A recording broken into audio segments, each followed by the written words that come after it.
Hey 3rd grade and possibly 7th and 8th grade. Mrs. Standish here and baby Esri eating some snacks. And I wanted to get you guys started on our next art project.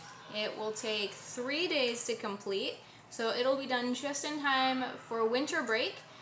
We'll laminate it, make it look all nice, and you guys can give it as a gift to someone in your family or a friend, up to you. That being said, I need you guys to put on your artist caps and use your imagination for a moment and picture in your mind, if you will, an autumn sky. Picture what that looks like to you. Is it stormy gray skies?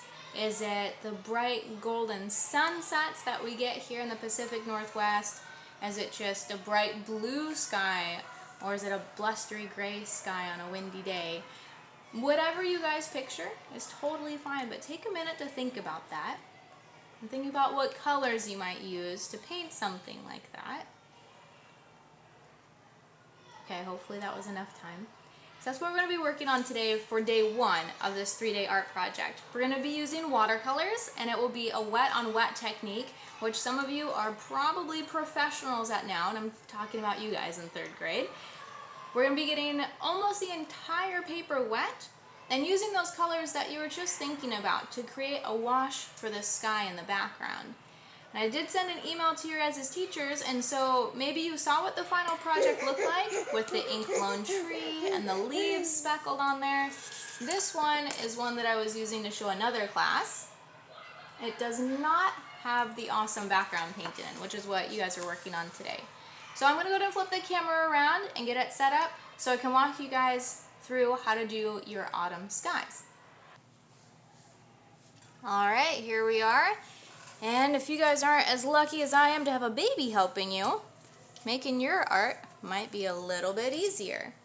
So I'll put up the baby sleeves. If you guys have coats on or long sleeves, now's a good time to roll those up. So we talked about wet on wet technique. I'll go ahead, prime your paints first, and what that means is just to fill up the paints that you think you're going to use with water.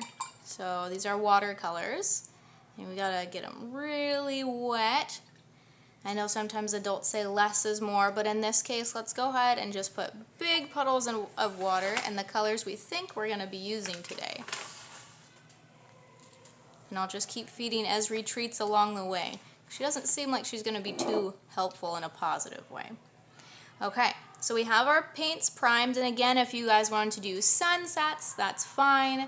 If you want to do blue skies, perfectly fine. Gray, dark skies, that's okay too. But remember that we're going to be putting trees down over the top. You can do one big tree. We'll do 3 little trees if you want. It's up to you when we get to that step.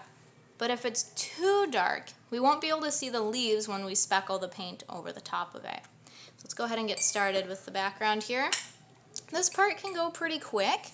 Go ahead and get it wet, the whole thing.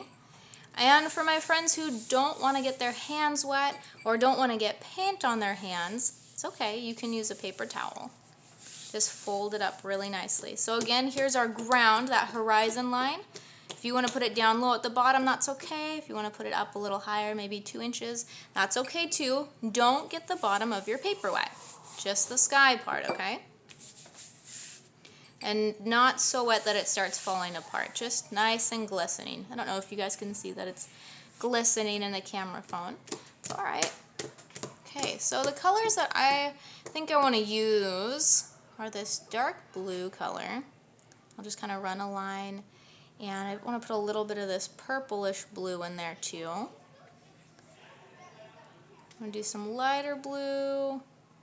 And it might look like I'm not trying very hard. And that doesn't look like much of a sky, but here's the technique that I want to show you. If you haven't already had a chance to do that. I'm thinking 7th and 8th grade haven't done this yet. Go ahead and put your hand in the water. Just your fingertips. And we're just going to blend it around. And again, I know some of you don't want to get paint on your hands. Yes, it will wash off. But if you don't want to, a paper towel is perfectly acceptable to use. I'm just going to blend these colors around. Stopping to put a little bit of water on my hands whenever I feel like I'm rubbing on dry paper.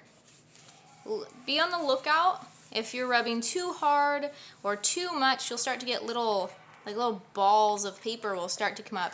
That is your sign to stop. That means that you have rubbed too much for the paper today. You need to maybe step back and come back a little bit later and try again. See, I think I like that. Also thinking maybe of adding a little more purple in. There's not really a lot of precise technique that's going